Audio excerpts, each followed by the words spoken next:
à tous, bienvenue pour ce deuxième épisode de cette web série cette série de webinaires dédiée au PGSSE, plan de gestion de la sécurité sanitaire des eaux.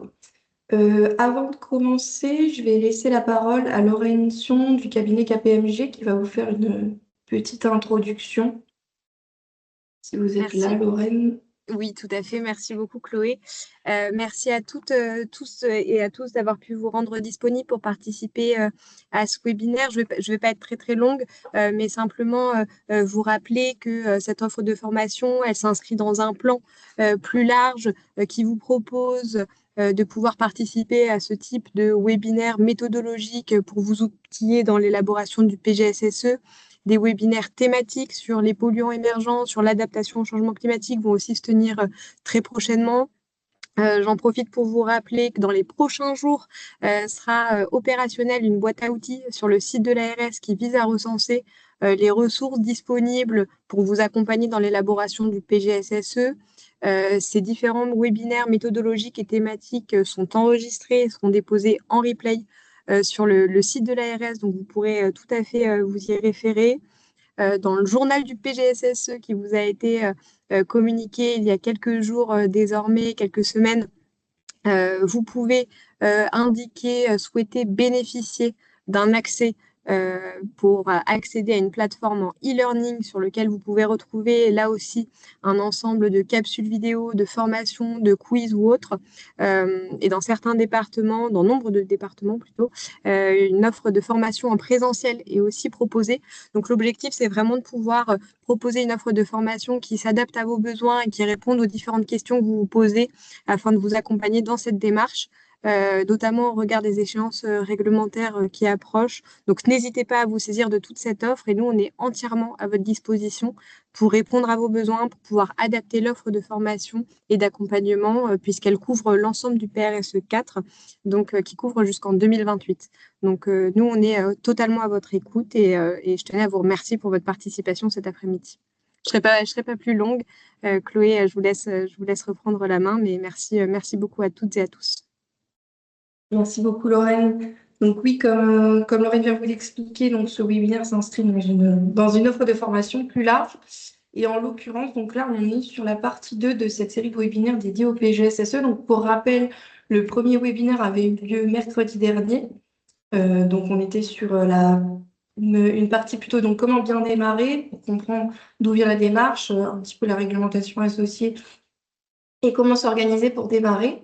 Donc là, aujourd'hui, on va attaquer un petit peu le vif du sujet avec la partie identification et évaluation des risques.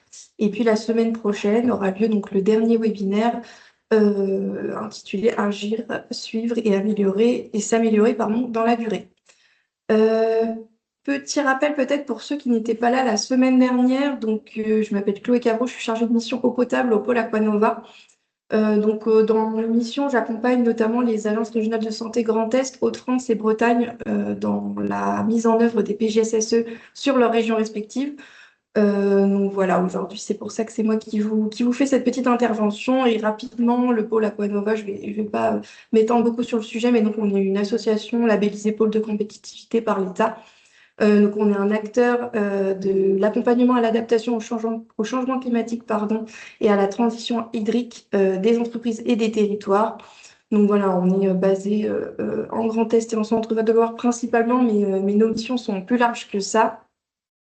Et donc, nos missions sont diverses et donc on cherche notamment à faire émerger des projets innovants, aussi bien individuels que collaboratifs dans le domaine de l'eau et on accompagne le développement des entreprises et des territoires en France, au niveau européen et voire même au niveau mondial. Voilà, donc je ne serai pas plus longue. Pour ceux qui n'ont pas pu suivre le premier webinaire la semaine dernière, donc je vous ai préparé un tout petit rappel. Donc on avait pu voir ensemble que l'acronyme PGSSE, c'était donc pour signifier Plan de la gestion de la sécurité sanitaire de l'eau. Donc il s'agit d'une approche d'anticipation des risques et de prévention dont le but est de garantir en permanence la sécurité sanitaire de l'eau potable. Donc vraiment distribuer une eau de qualité et en quantité suffisante à vos abonnés. Donc, c'est une obligation réglementaire et qui nous est issue donc, de la directive européenne qui a été revue en 2020 et transposée en droit français au travers de plusieurs textes qu'on a pu étudier la semaine dernière.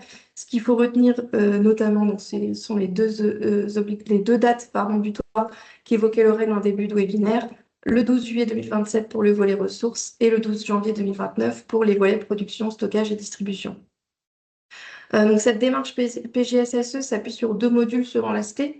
Comme évoqué la semaine dernière, il n'y a pas de méthode obligatoire, mais l'ASTE nous a sorti il y a quelques années une méthodologie qui est plutôt bien faite et que l'on peut suivre vraiment pas à pas. Et donc, ça constitue vraiment un référentiel national sur le sujet des PGSSE. Et donc, cette démarche PGSSE s'articule en 10 modules, pardon. Et donc, la semaine dernière, on avait vu les 2 premiers modules, la constitution de l'équipe PGSSE, il y a une petite coquille, excusez-moi, je corrigerai, et le module 2, donc, qui correspondait à la description du système d'alimentation en eau potable. Donc voilà, donc, comme dit la semaine dernière, cette description constitue vraiment la base de votre PGSSE. Et donc, on va voir aujourd'hui quelles sont les étapes suivantes. Petit point avant d'entrer dans le vif du sujet peut-être sur le fonctionnement du webinaire. Comme vous avez pu le constater probablement, vos micros et vos caméras sont coupés pendant les parties présentation. J'ai prévu deux sessions de questions-réponses, une au milieu du webinaire et une à la fin. Et donc à ce moment-là, on pourra faire une pause dans la présentation pour répondre à vos questions. Donc pour poser vos questions, vous pouvez le faire directement via l'onglet Conversation. Je vois qu'il y a déjà un petit message dedans. Et si vous le souhaitez, vous pouvez également lever la main. Et à ce moment-là, je pourrais déverrouiller votre micro et votre caméra si vous préférez poser la question en direct. Voilà. Donc, en attendant, n'hésitez pas à poser vos questions dans le chat au fur et à mesure de la présentation pour être sûr de ne pas l'oublier. Et donc, on va pouvoir commencer. Donc, ce second webinaire intitulé donc, Identifier et évaluer les risques pas à pas. Donc, au programme de ce webinaire, c'est assez simple. On va aborder donc, les 3e, 4e et 5e modules proposés par l'ASTE. Donc, 3e module, c'est donc l'identification des dangers et événements dangereux. La 4e étape, ce sera l'évaluation et la hiérarchisation de ces dangers et événements dangereux qu'on a identifiés en étape précédente. Et la 5e étape, donc, déterminer les mesures de maîtrise. Ça va vraiment être la partie un petit peu technique du PGSSE. Technique dans le sens, vous allez voir, on va faire quelques petits calculs, mais rien d'inaccessible, je vous rassure. Et donc, c'est cette phase-là qui va être potentiellement prise en charge par votre bureau d'études ou votre délégataire si vous choisissez de déléguer la réalisation du PGSSE. Mais c'est quand même intéressant, je pense, pour vous de bien comprendre ce qui va être fait dans ces étapes pour être capable d'avoir un regard critique sur ces étapes, puisque je vous le rappelle, même si vous ne choisissez de ne pas réaliser votre PGSSE en interne, c'est quand même intéressant que vous ayez un regard critique dessus pour être sûr qu'ils correspondent à la réalité de votre collectivité, puisqu'il n'y a personne d'autre qui connaît mieux votre service que vous-même. Voilà. Donc, je vous propose donc de commencer par le module 3, donc l'identification des dangers et événements dangereux. Alors, pour commencer, je voulais vous présenter quelques éléments de définition pour être sûr qu'on soit bien au clair et qu'on parle tous de la même chose. Donc, un danger, c'est un agent ou une situation susceptible de nuire à la santé du consommateur. Donc, par exemple, ça peut être des bactéries pathogènes présentes dans l'environnement qui peuvent donc contaminer l'eau. Ensuite, on a l'événement dangereux, donc c'est l'agent ou la situation susceptible de nuire à la santé. Si on continue dans cet exemple de la bactérie pathogène, ça va être l'intrusion d'eau contaminée dans le réseau à cause, par exemple, d'une rupture de canalisation. Vous voyez, ce n'est pas tout à fait la même chose entre l'agent dangereux et l'événement qui va faire que l'agent dangereux va rencontrer l'eau. Et puis, il y a en bout de chaîne l'événement indésirable, donc c'est la conséquence sanitaire qui va être induite. Dans cet exemple-là, ça va être la distribution d'une eau contaminée aux consommateurs qui peut potentiellement entraîner une épidémie gastro-intestinale. On va peut-être avoir un dépassement des normes de qualité et à la fin, on va peut-être recenser des plaintes d'usagers. Donc cette distinction, elle est importante et elle peut, c'est vrai, être un peu source de confusion. puisque dans le PGSSE, on va s'intéresser aux trois, mais le PGSSE va vraiment être une manière de faire levier pour éviter principalement les événements dangereux, puisque les dangers, en fait, ils sont présents dans l'environnement, donc ça va être beaucoup plus difficile de jouer sur ce paramètre-là. L'événement indésirable, bah, de toute façon, une fois qu'il s'est produit, c'est qu'on a échoué, entre guillemets, à empêcher enfin, à empêcher qu'il arrive. Et donc, c'est vraiment sur cette partie événement dangereux qu'on va pouvoir essayer de jouer via le PGSSE. Et peut-être une autre manière d'illustrer la différence entre ces trois notions, c'est de prendre une métaphore, la métaphore du couteau. Donc, le danger, ça va être ce couteau. L'événement dangereux, ça va être quelqu'un qui le laisse tomber. Il y a un danger de chute du couteau. Et l'événement indésirable, ça va être la blessure de cette personne qui s'est laissé tomber le couteau sur le pied. Donc, voilà, les trois notions existent.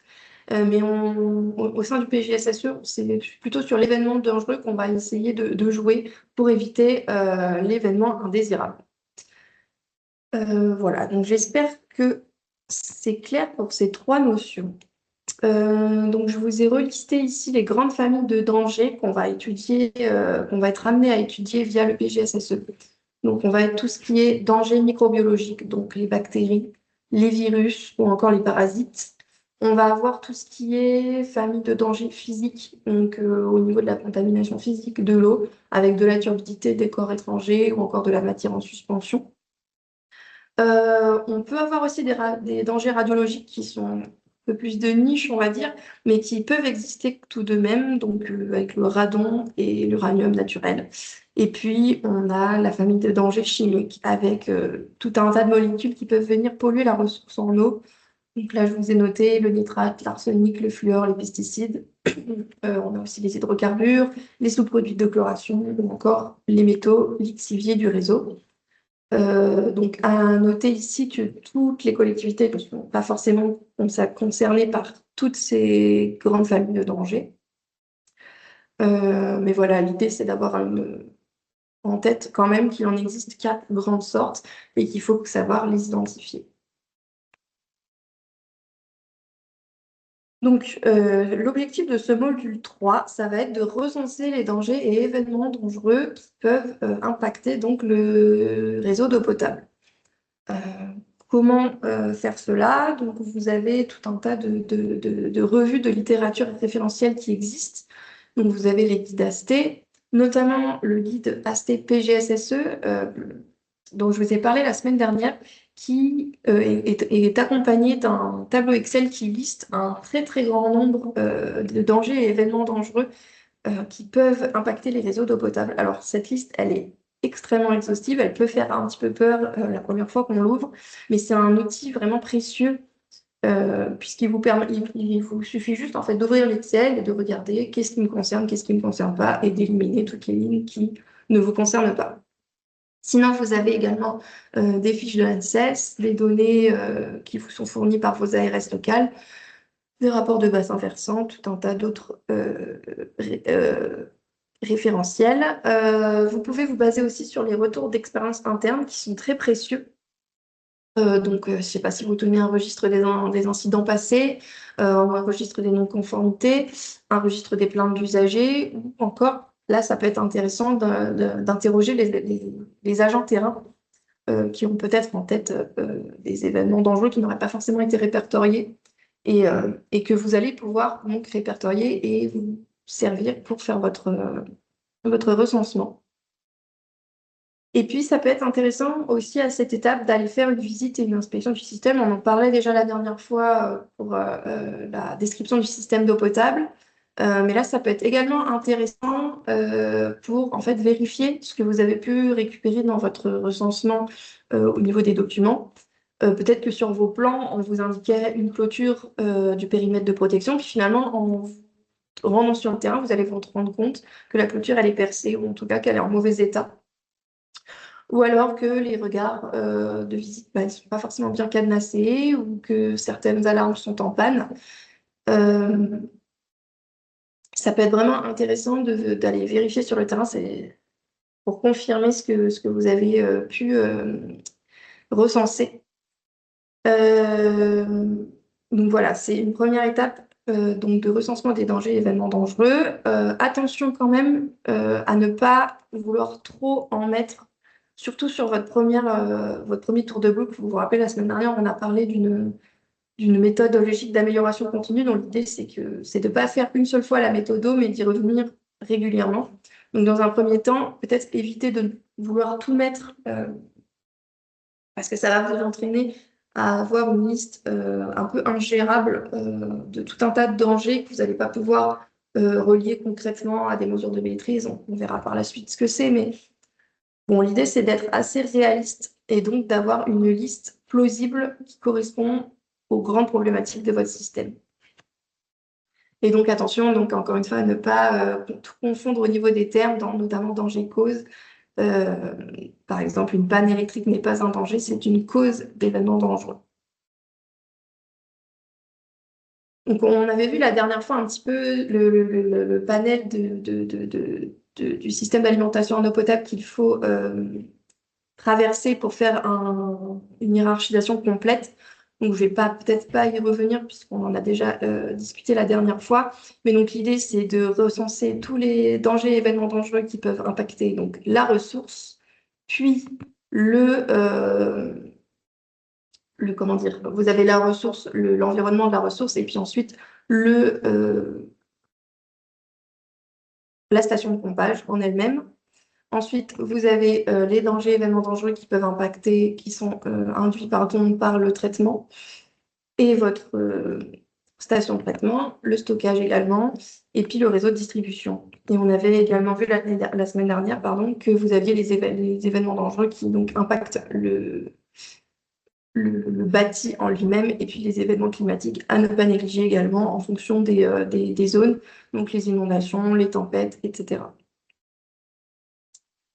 Je vous propose, pour illustrer un petit peu mes propos, de prendre trois exemples qu'on va suivre tout au long de la présentation pour illustrer un petit peu ce que je vous raconte et peut-être rendre les choses un petit peu plus claires. Donc, je vous propose de prendre trois exemples différents à trois étapes différentes du système d'alimentation en eau potable, en eau potable, pardon. Donc, je vous propose de prendre un danger lié à la ressource. Donc là, j'ai choisi le danger nitrate, qui donc est un danger chimique d'origine agricole. L'événement dangereux qu'on va associer à ce danger, ça va être l'infiltration d'eau de ruissellement agricole après les épisodes pluvieux intenses qui peuvent donc contaminer la nappe. Et donc l'événement indésirable qui va être induit, ça va être le dépassement des limites de qualité et donc parfois l'interdiction de consommation et de distribution de l'eau. Ensuite, on va prendre un exemple sur la filière de traitement. En l'occurrence, ici, ce sera de la chloration. Le danger identifié, ça va être le chlore résiduel insuffisant. Donc, c'est un danger de nature microbiologique indirectement. L'événement dangereux qu'on va étudier, ça va être la panne non détectée d'un doseur de chlore en dehors des heures ouvrées. On va considérer que pendant les heures ouvrées, il y a du personnel qui passe et qui peut les vérifier. Par contre, en dehors des heures ouvrées, il n'y a pas de solution.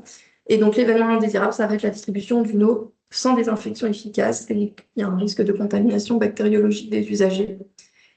Et le troisième exemple que je vous propose de présenter aujourd'hui, c'est un danger sur le réseau de distribution. Donc, le danger qu'on va étudier, ça va être la contamination par dépression, qui peut être une contamination microbiologique et ou chimique. Donc l'idée, c'est d'étudier la chute de pression brutale dans le réseau, qui peut être due à une rupture de canalisation ou alors à des travaux.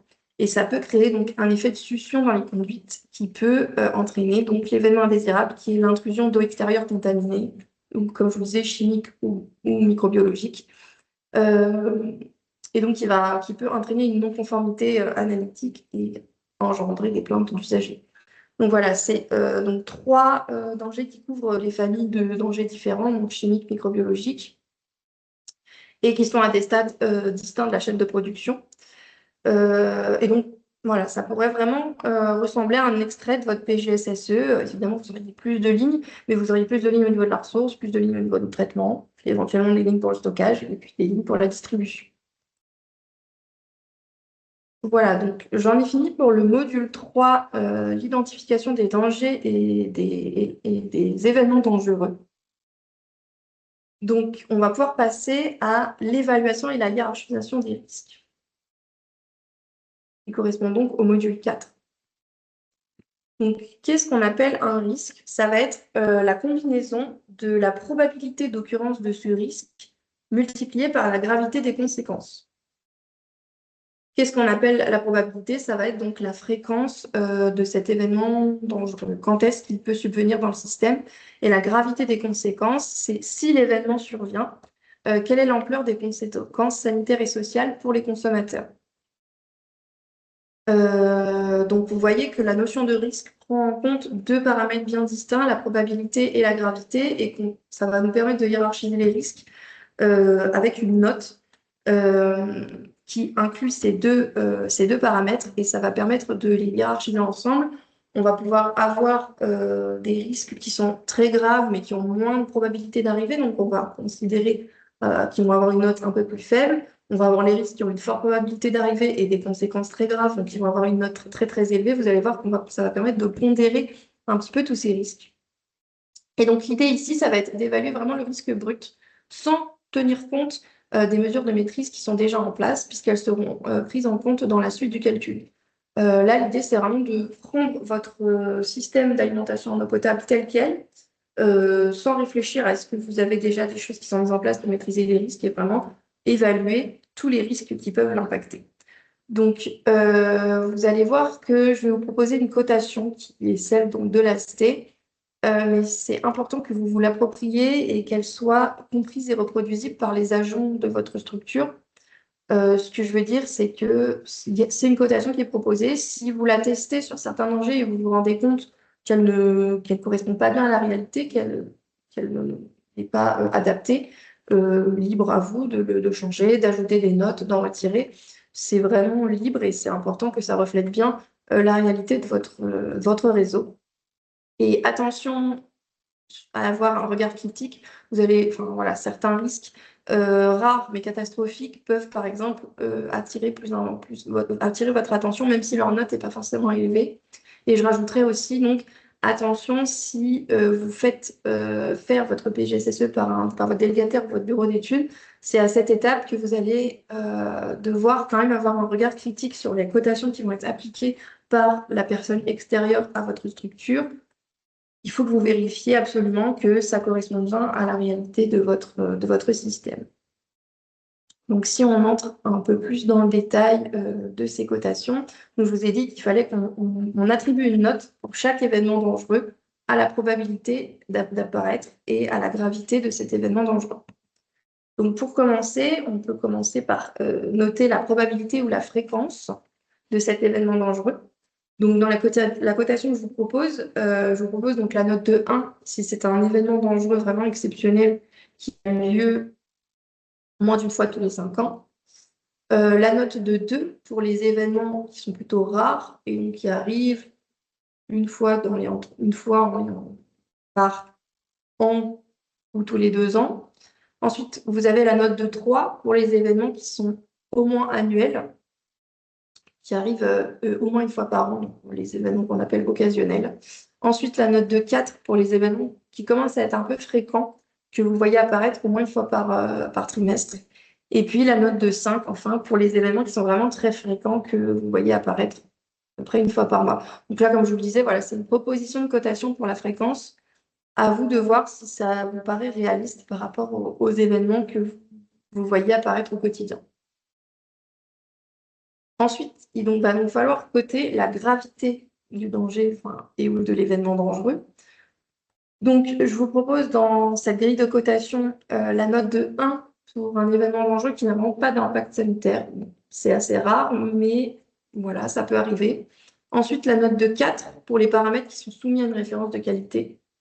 Et ensuite, la note de 8 donc pour les paramètres plutôt physico-chimiques qui sont soumis à une limite de qualité. Et la note de 16 pour les paramètres plutôt microbiologiques. Ou alors pour tous les dangers qui ont un impact sanitaire manifeste immédiat. Vous voyez, ces notations, ça permet de pondérer un petit peu l'impact. L'idée, c'est de se poser, de se dire vraiment quels événements dangereux, ok, ça entraîne des conséquences, mais quelles sont ces conséquences? Est-ce que ça va être juste un petit peu de turbidité sans dépassement de limite de qualité? Donc là, les gens, euh, vous allez sûrement recevoir des plaintes parce que les gens vont voir l'eau changer de couleur, mais est-ce qu'il ne va pas vraiment y avoir d'impact sur la santé? Et à contrario, pour les événements qui entraînent de gros impacts sanitaires, vous allez pouvoir mettre des notes plutôt élevées. Et donc, la combinaison de ces deux notes va vous donner une troisième note qu'on va donc appeler le risque initial. Et donc, vous voyez, à travers ces deux notations, les combinaisons vont vous donner un certain nombre de résultats différents qui vont donc de 1 à 80. Et donc, vous pouvez les classer. De 1 à 5, selon cette cotation-là, on peut considérer que le risque initial est faible. De 1 à 8, enfin, pour tous les dangers qui ressortent avec une note inférieure à 8, vous pouvez considérer que donc, c'est un risque initial qui est faible. Pour tout ce qui ressort entre 8 et 16, pardon, vous pouvez considérer que donc, le risque initial est moyen. Et pour toutes les notes qui sont supérieures à 16, vous pouvez considérer que le risque initial est important. Donc là, vous allez vous retrouver donc, avec votre grille où vous avez listé tous vos dangers et événements dangereux. Et vous allez avoir une première note attribuée à chacun de ces dangers et événements dangereux. Donc une note de risque initial. Et vous allez pouvoir apparaître un certain nombre donc, de risques initiaux faibles, un certain nombre de risques initiaux moyens et un certain nombre de risques initiaux importants. Et ça va vous donner voilà, une première matrice qui va vous donner un peu un aperçu de l'état de vulnérabilité de votre système d'alimentation en eau potable. Toujours, je reprécise, là, on est sur une photo à l'instant T de la vulnérabilité, mais pas du tout de comment sont gérés les risques. Là, pour le moment, on voit qu'est-ce qui peut impacter le système et quand. Et donc, en général, les collectivités qui réalisent le PGSSE peuvent fournir, enfin voilà, peuvent réaliser ce genre de diagramme sur votre bureau d'études. Si vous passez par un bureau d'études, c'est ce qui va vous fournir également, avec le nombre de risques initiaux faibles, pardon, en vert, le nombre de risques initiaux moyens en orange, et puis le nombre de risques initiaux forts en rouge. Donc, pas de panique à ce moment-là, hein, s'il y a beaucoup de risques initiaux forts qui ressortent. C'est juste que voilà, votre système est dans une zone où il y a peut-être beaucoup d'agriculture ou des industries, voilà, ou alors vous avez un réseau de distribution et tout le monde est face au même danger par rapport au casse réseau. Donc, pas de panique à ce niveau-là. L'étape suivante va vous permettre de mettre un petit peu en perspective ce résultat, puisque vous allez voir que la plupart de ces risques-là sont probablement déjà en partie maîtrisés. Si on reprend nos petits exemples que je vous ai présentés juste avant, on peut appliquer donc la cotation à ces exemples-là. Donc, on avait l'exemple des nitrates au niveau de la ressource. Donc là, si on considère par exemple qu'on est dans une zone agricole active avec des épisodes pluvieux réguliers, ben là, dans ce cas-là, moi j'ai coté donc cet événement dangereux pour la probabilité avec une note de 4. Donc on considère que c'est un événement qui arrive au moins une fois par trimestre. Ensuite, pour la gravité, on peut considérer que donc on est sur un impact sanitaire potentiel. Si vous vous rappelez le petit tableau, hein, la note de 8, c'est la troisième ligne, puisque c'est donc pas un paramètre microbiologique, mais c'est quand même un paramètre qui est soumis à des contraintes, à des limites de qualité. Donc là, je lui ai attribué la note de 8. Et donc la combinaison des deux nous donne la note de 32. Et si on se réfère à mon petit tableau précédent, la note de 32, donc ça nous place dans un risque initial important. C'est pour ça qu'il a une petite pastille rouge. Ensuite, si on passe à l'exemple du chlore résiduel insuffisant, donc, dans la filière traitement, donc là, on a une panne de l'automate qui est possible, mais dans ce cas-là, il y a des systèmes d'alarme qui existent. Donc la probabilité que l'événement survienne est un peu moins importante quand même. On a noté dans les registres que ça n'arrivait pas plus d'une fois par an, donc on donne à la probabilité, la note de 2. Par contre, en termes de gravité, là, on est sur un paramètre bactériologique, microbiologique, pardon. Donc là, on est sur une gravité de note de 16. À nouveau, donc la combinaison des deux nous donne la note de 32, donc c'est la même que précédemment. On est donc à nouveau sur un risque initial élevé ou important. Pour le dernier, donc la contamination par dépression dans le réseau de distribution, là, à nouveau, c'est quand même un événement relativement assez rare, ça existe, mais ça n'arrive pas tous les jours non plus. Donc, à nouveau, on lui a attribué la note de 2. Donc, pour les événements qui arrivent entre une fois par an et moins d'une fois tous les 2 ans. Et à ce moment-là, donc, la contamination, elle est relativement localisée. On ne va pas être sur une contamination qui concerne tout le réseau, donc tout ce qui est contamination au niveau de la ressource et de la station de traitement, par exemple. Là, on va être sur un bout du réseau, donc ça n'impacte pas toute la population. Et on va pouvoir le détecter via le registre des plaintes. Donc, on lui attribue la note de 4 pour la gravité. Et donc là, la combinaison des deux nous donne la note de 8. Et donc là, c'est ce qu'on disait tout à l'heure, la note de 8, ça nous place dans un risque initial moyen, dans ce référentiel du moins. Donc voilà, à l'issue de cette phase de cotation et de hiérarchisation des risques, vous allez avoir un tableau, votre tableau complet avec les petites notes. Si vous voulez, vous pouvez mettre les petites couleurs également pour que ce soit visuel et que vous puissiez visualiser assez facilement quels sont les risques les plus avec le risque le plus élevé et quels sont les risques un peu moins importants, voire avec un risque plutôt faible. Donc, on arrive à la fin de cette étape 4 de hiérarchisation et cotation des risques. Et donc, on peut faire une petite pause question si jamais vous avez donc des questions.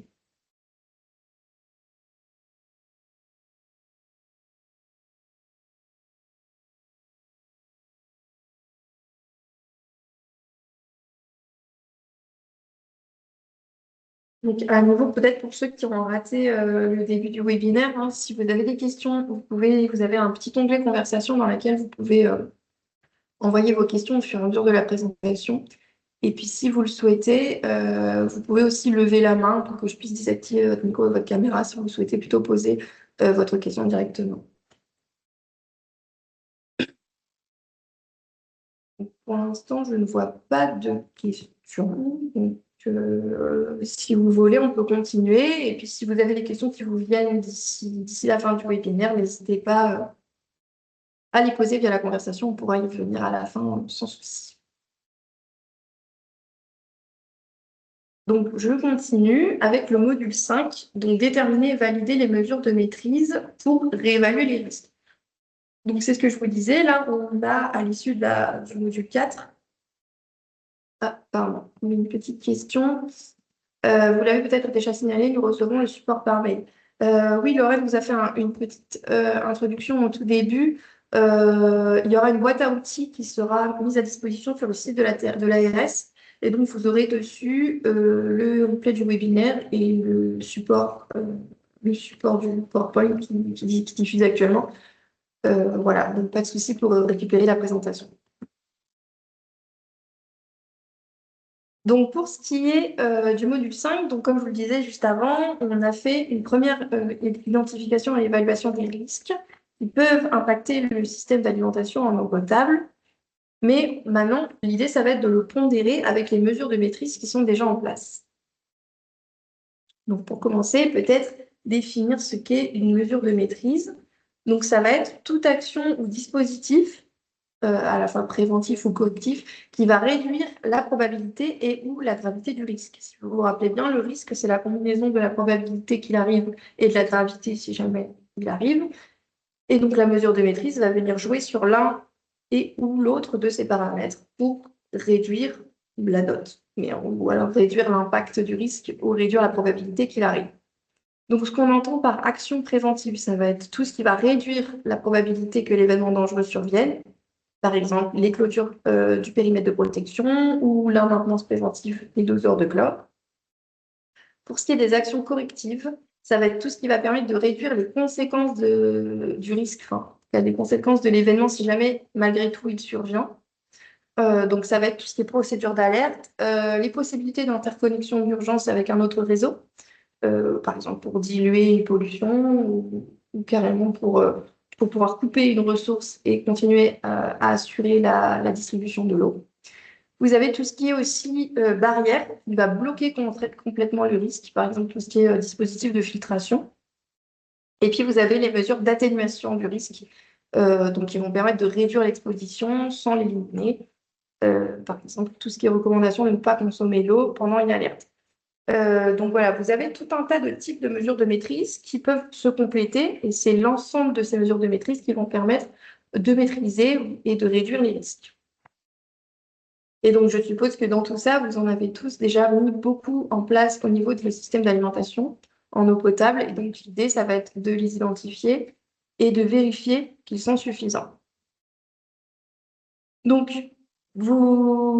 l'idée dans cette étape, ça va être de reprendre à nouveau votre tableau de hiérarchisation des risques et de reprendre ligne par ligne pour savoir si vous avez déjà mis en place des mesures de maîtrise pour chacun de ces risques. Et à chaque fois, vous pouvez vous poser donc 3 questions. Qu'est-ce qui existe déjà pour maîtriser ce risque? Donc, est-ce qu'il y a des pratiques qui sont mises en place, des procédures? Est-ce qu'il y a des équipements qui sont déjà mis en œuvre, des procédures, des analyses? Est-ce que c'est suffisant? Est-ce que ces mesures sont appliquées régulièrement, documentées, vérifiées? Et est-ce qu'il ne pourrait pas y en avoir d'autres? Euh, Est-ce qu'elles sont aussi adaptées dans le sens où voilà, vous avez mis une clôture autour de votre captage, mais est-ce que la clôture est en bon état? Est-ce qu'elle est vérifiée régulièrement? Est-ce que ces vérifications sont inscrites dans un registre? Voilà, c'est vraiment cette philosophie de est-ce qu'on protège? Est-ce que c'est suffisant? Et est-ce que ce qu'on fait, on le suit quelque part pour voilà, pouvoir regarder rapidement si les vérifications ont bien été faites? Donc voilà, à nouveau, une petite pastille pour vous rappeler que si jamais il y a un doute, c'est toujours intéressant d'aller vérifier les informations sur le terrain. Et si jamais vous estimez que les mesures de maîtrise en place ne sont pas suffisantes, ce qui est possible, et c'est tout l'intérêt du PGSSE, c'est de vérifier ce qui est déjà en place, est-ce que c'est suffisant ou est-ce qu'il faut s'améliorer et mettre en place de nouvelles mesures de maîtrise. Et donc, dans ce cas, tout ce que vous allez identifier, vous verrez, ce sera très utile pour la partie élaboration du plan d'action. Et ça, on le verra dans le 3e webinaire la semaine prochaine. Voilà, maintenant, qu'est-ce qu'on appelle une bonne mesure de maîtrise entre gros guillemets? C'est donc une mesure qu'on va pouvoir vérifier. On peut contrôler que la mesure est bien en place et appliquée. C'est une vérification qui peut être documentée, donc c'est-à-dire que c'est inscrit quelque part que cette mesure de maîtrise est mise en œuvre. Donc, soit c'est la clôture et l'état de la clôture qui sont inscrits sur un plan ou un SIG. Ça va être des procédures qui sont inscrites voilà, qui sont placées dans un dossier et s'assurer également que le personnel y a accès et sait qu'elle existe. Ça va être donc une mesure de maîtrise également proportionnée. Donc voilà, il faut que l'effort de mise en œuvre soit cohérent avec le risque à maîtriser. Pas la peine d'en faire trop pour les risques qu'on a classifiés faibles. C'est tout l'intérêt de cette hiérarchisation des risques via la cotation du risque initial. C'est qu'on va avoir les risques qui sont en vert, les risques initiaux qui sont faibles. Il va y avoir besoin de mettre en place moins de choses pour les maîtriser que les risques qui sont modérés. C'était les risques orange ou les risques rouges, les risques forts, qui ont là un impact plus important sur la qualité sanitaire de l'eau. Et donc, il faut aussi que ce soit une mesure de maîtrise réaliste qui puisse donc être appliquée avec les ressources humaines et financières disponibles. C'est là ce que je vous expliquais un petit peu la semaine dernière dans le premier webinaire. Le PGSSE, il est adapté à toute taille de collectivité. Évidemment que les plans d'action ne seront pas les mêmes en fonction des tailles de collectivité, en fonction du personnel, en fonction des ressources financières. Mais c'est tout l'intérêt du PGSSE, c'est d'avoir une réflexion avec ce qu'on a sur notre terrain et ce qu'on a comme ressources pour pouvoir créer un plan d'action qui est donc adapté à chacun. Et donc, pour chaque mesure de maîtrise, c'est mieux de pouvoir définir un responsable, une fréquence et un indicateur de suivi. Mais ça, à nouveau, on y reviendra dans le dernier webinaire. Donc, si on reprend un petit peu nos histoires de cotation, donc on avait le risque initial, c'était donc le niveau de risque sans aucune de mesure de maîtrise. Donc, c'est ce que je vous disais, c'est ce qui va révéler les points de fragilité du système. Euh, Est-ce qu'il y a de nombreux risques importants ou non? Et donc là, on va introduire une deuxième notion, c'est la notion de risque résiduel. C'est donc le niveau de risque après application des mesures de maîtrise existantes. Et donc, ça va permettre de mettre en évidence ce qui est bien géré ou là où il y a encore des petits manques et il va falloir mettre en œuvre de nouvelles actions. Et donc, l'écart entre risque initial et risque résiduel va pouvoir vous permettre d'avoir la mesure de l'efficacité des barrières de sécurité ou des mesures de maîtrise qui sont déjà mises en place. Et donc, ce que je vous disais, c'est que si le risque résiduel reste élevé malgré les mesures en place, c'est qu'il va y avoir des actions prioritaires à inscrire dans le plan d'action. Et donc, cette étape 5, ça va consister donc à évaluer l'efficacité de chaque mesure de maîtrise. Donc, à nouveau, je vais vous proposer donc, un tableau de cotation de l'efficacité de la mesure de maîtrise. Donc, c'est toujours tiré du guide de l'ASD et c'est toujours à vous de vérifier que cette cotation vous paraît cohérente avec ce que vous avez sur le terrain. Donc, on va partir cette fois du bas du tableau. Donc, si il n'y a pour aucune mesure au niveau du danger, de l'événement dangereux, ou que vraiment ces mesures sont non efficaces, alors, typiquement une clôture qui n'est plus bien en place, il y a une mesure, mais elle est complètement inefficace. On va avoir un risque résiduel quantitatif qui reste très important, donc on va lui attribuer la note de 1. S'il y a une mesure partielle, mais que vous vous rendez compte que voilà, on pourrait clairement faire mieux et que ce n'est pas suffisant pour maîtriser complètement le risque, on va avoir un risque résiduel quantitatif qui reste important, donc on va attribuer à la mesure de maîtrise la note de 2. Si vous avez par contre en place des mesures qui sont vraiment efficaces et qui sont adaptées, le risque résiduel quantitatif va alors être faible et donc on va pouvoir lui attribuer la note de 4. Et donc, il y a une petite erreur à nouveau dans la présentation. Si vous avez donc une mesure en place qui est adaptée, efficace, suivie et revue, c'est la notion de suivi et revue qui change entre la ligne 3 et la ligne 4. Donc, le risque résiduel, on considère qu'il est absent. Donc, vous allez pouvoir attribuer la cotation de 12.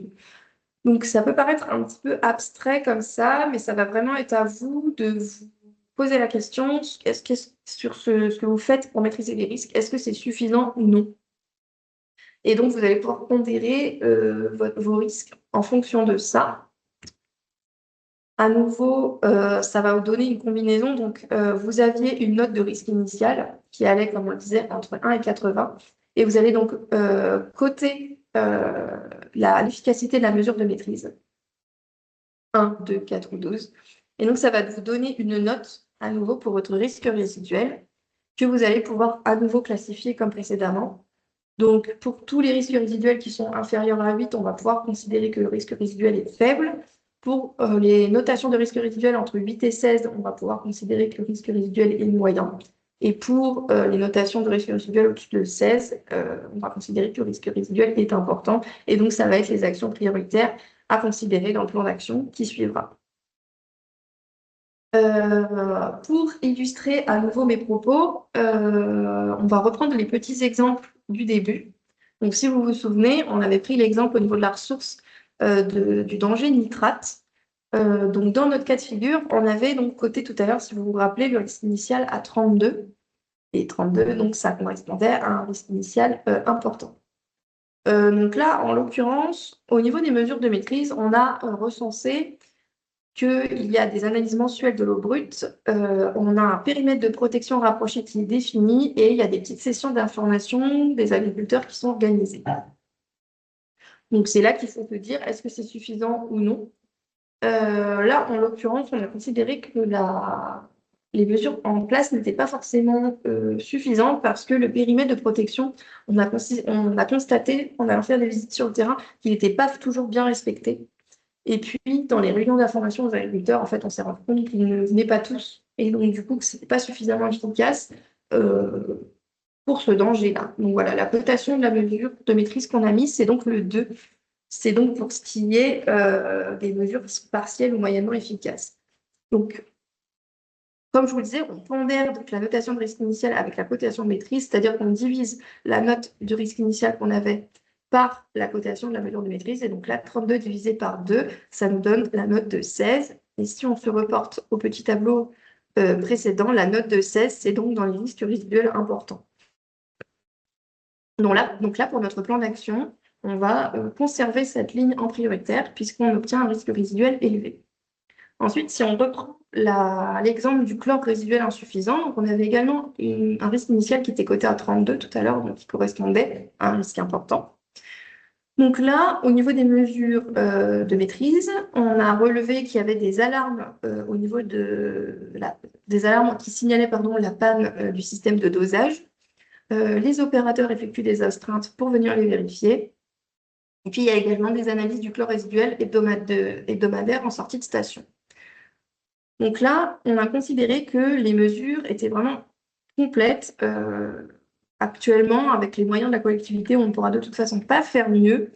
Et puis, il y a un registre des astreintes, un registre des analyses de chlore qui est tenu. Donc, ce sont vraiment des mesures de maîtrise qui sont en place et qui sont suivies. Donc, on leur a appliqué la cotation de 4.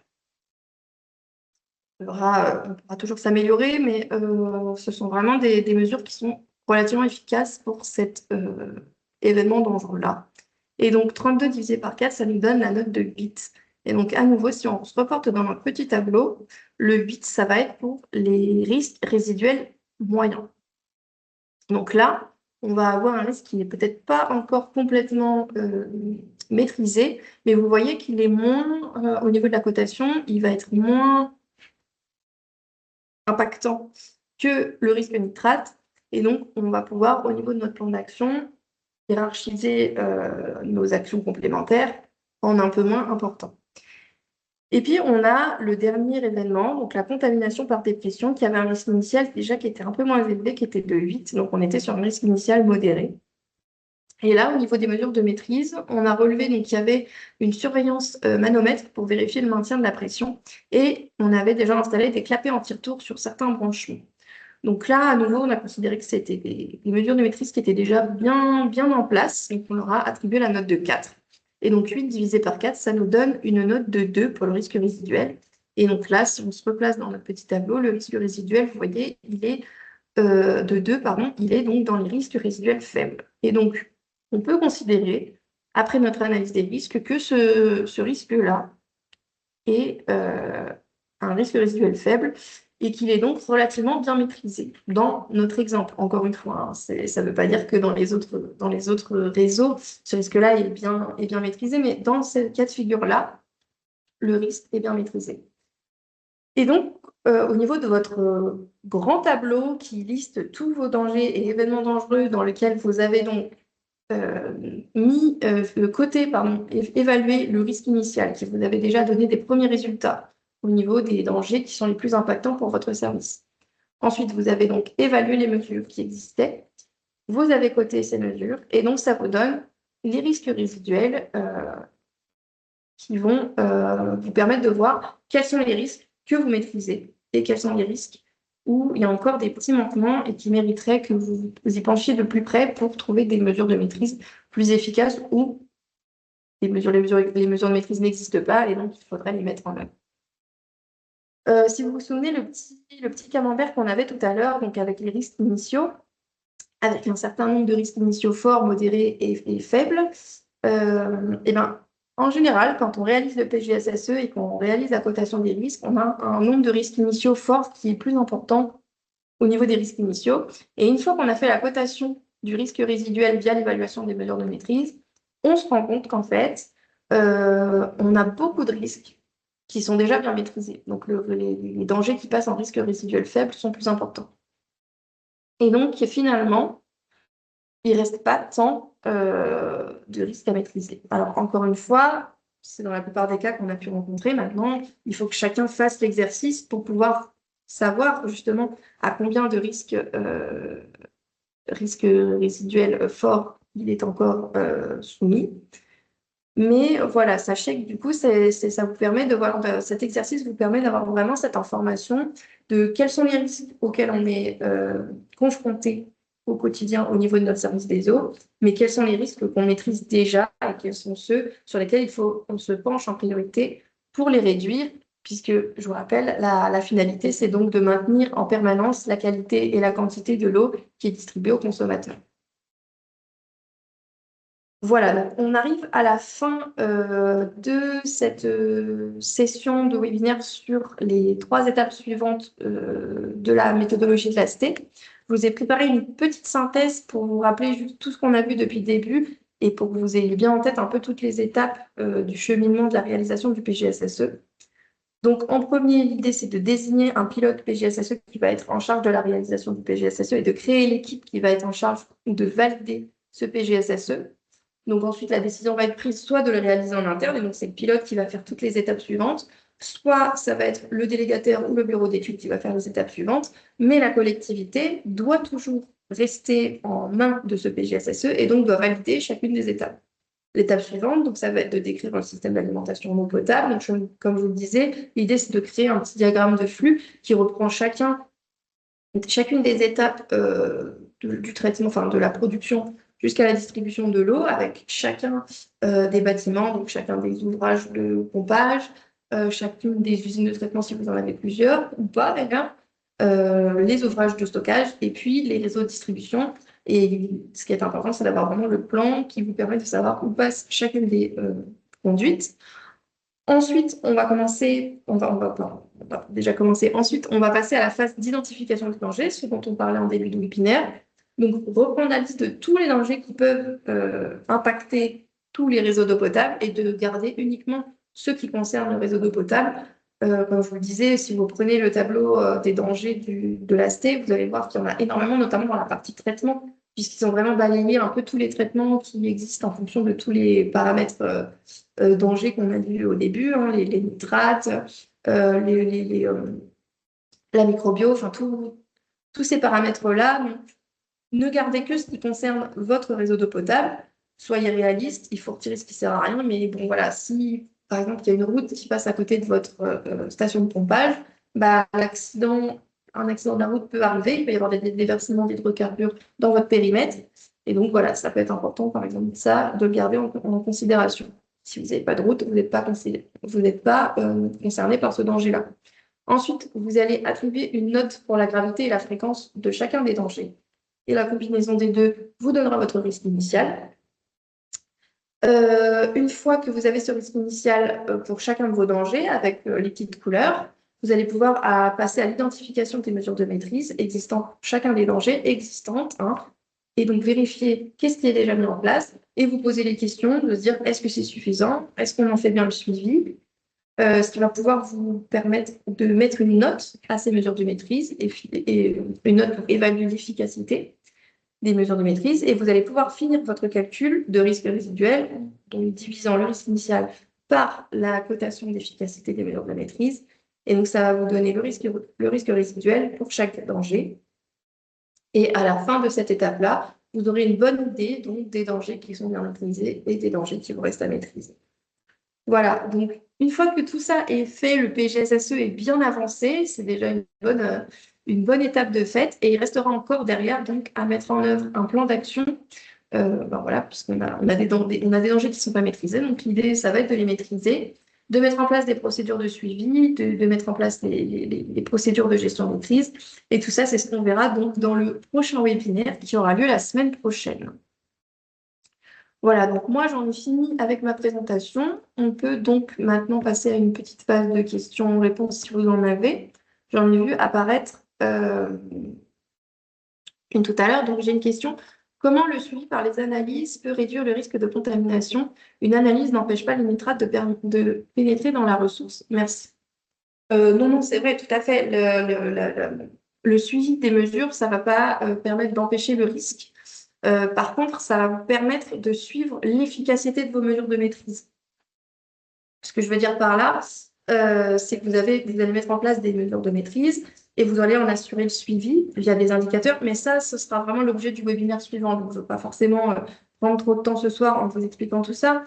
Mais l'idée, ça va être de suivre l'efficacité de la mesure de maîtrise. Et si on se rend compte que malgré la mesure de maîtrise, il continue à y avoir des dépassements, par exemple, de contamination, c'est que la mesure de maîtrise n'est pas efficace et qu'il va falloir réfléchir à en mettre une nouvelle. Donc effectivement, les analyses en elles-mêmes ne vont pas empêcher les risques.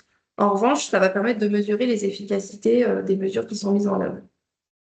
Et l'idée, c'est de garder également un historique, puisque ben, le site, enfin, on sait que via le changement climatique, les paramètres de l'environnement changent. Donc l'idée, c'est qu'avec l'historique d'analyse, vous allez voir aussi ce qui peut être des changements arrivés dans le temps. C'est pas parce qu'à un instant T, les mesures de maîtrise fonctionnent que dans 10 ans, elles fonctionneront toujours. Et donc le fait d'avoir des analyses régulières, ça va vous permettre de voir au moment où tout va bien au niveau des analyses et au moment où vous avez un changement, ben, vous saurez que là, il y a peut-être un paramètre qui a changé et ça va peut-être être un indicateur qui va vous indiquer qu'il faut recommencer l'analyse des risques. Voilà, j'espère que ça répond à votre question.